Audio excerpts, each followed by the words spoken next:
Vas-y. Hi everyone, I hope that you're doing great and that you're having a lovely day so far, wherever you are in this world. I just wanted to give you a little update. So I moved. I moved into a little cottage here in Ireland, and I'm so excited to have found this place and to call this my home now. It's very close to the sea, so yeah, that's just so magical, and there's loads to do.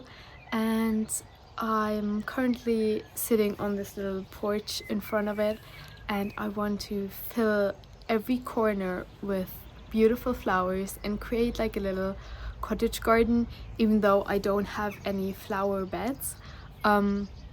So yeah, that's what I'm gonna do today. Just having a garden day, and I hope that you enjoy. I feel like we can learn so much from plants and flowers and the way they teach us how to grow in our own time. So yeah, it's really inspiring to work with plants and flowers in my own way. Sending you so much love and happiness, and hope you enjoy. That's my new home.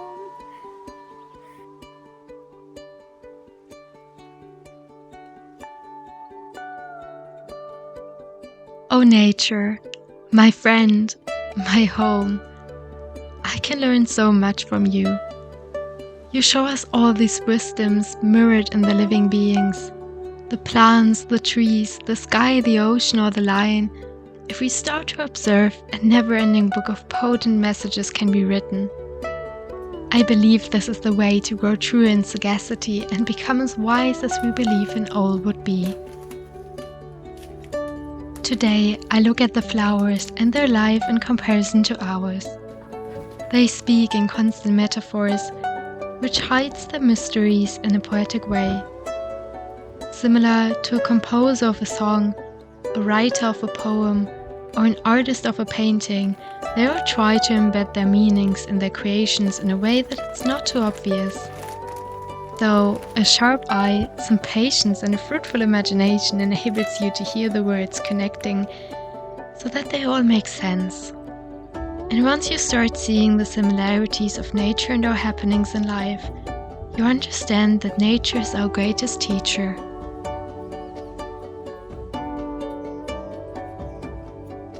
A new life starts with a little seed, and without knowing if the seed will ever sprout, you water it.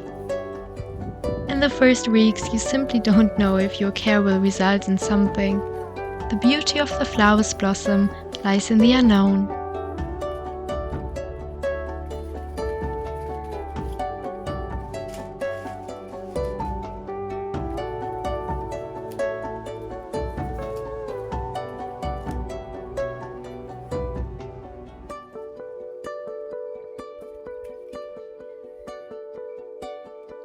No matter how impatient you are, you cannot control their growth.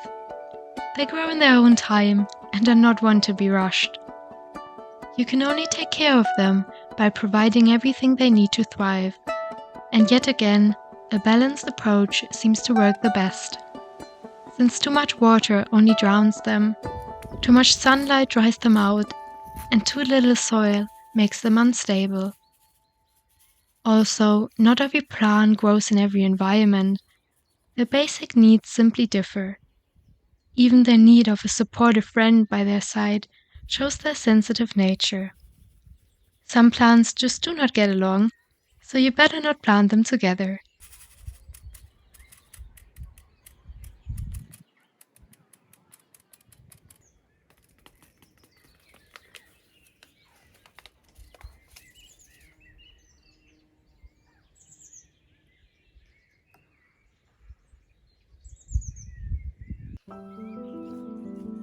In the darkness of the soil, the seed still finds its way to the light.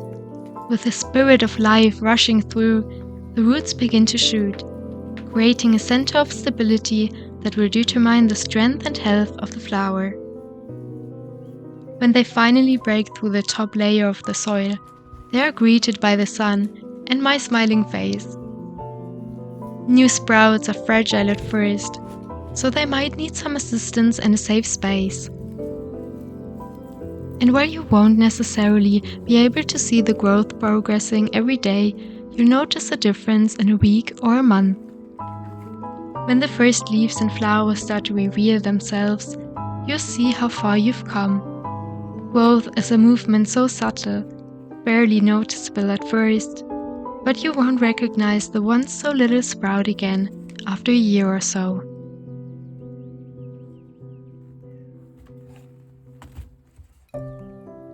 Some sprouts may even be of a short life, dying unexpectedly or not sprouting in the first place. Then you simply have to try again. Don't lose your hope, a second chance might be needed. And if it hasn't had your heart and will, it's okay to accept that it maybe won't be for you.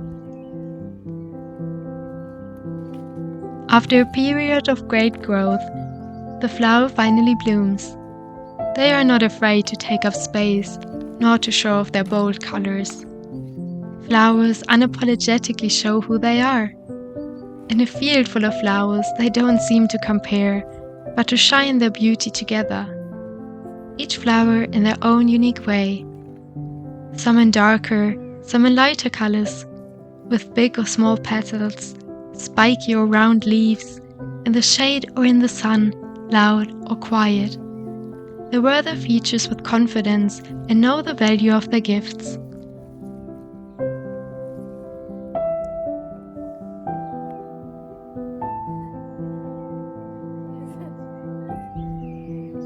When the blossoms open up from the inside out, they reveal the nectar and pollen to chosen partners like butterflies, bees, and hummingbirds, not afraid to share their gifts.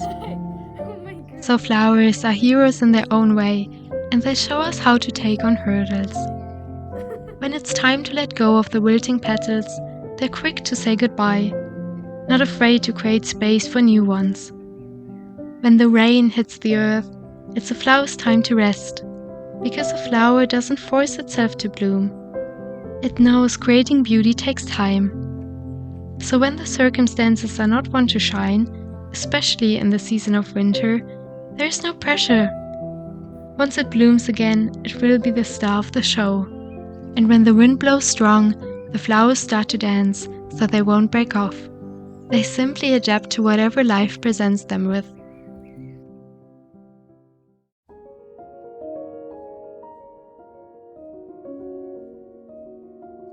Can you see the parallels to our life?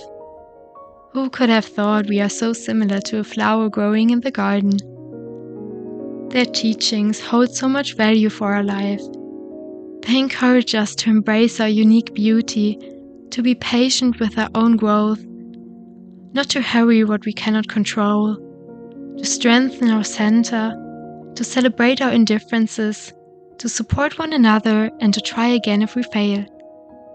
Just like a flower doesn't deny their basic needs and longing for balance, as well as an environment that suits the individual, we shouldn't deny these things from us either.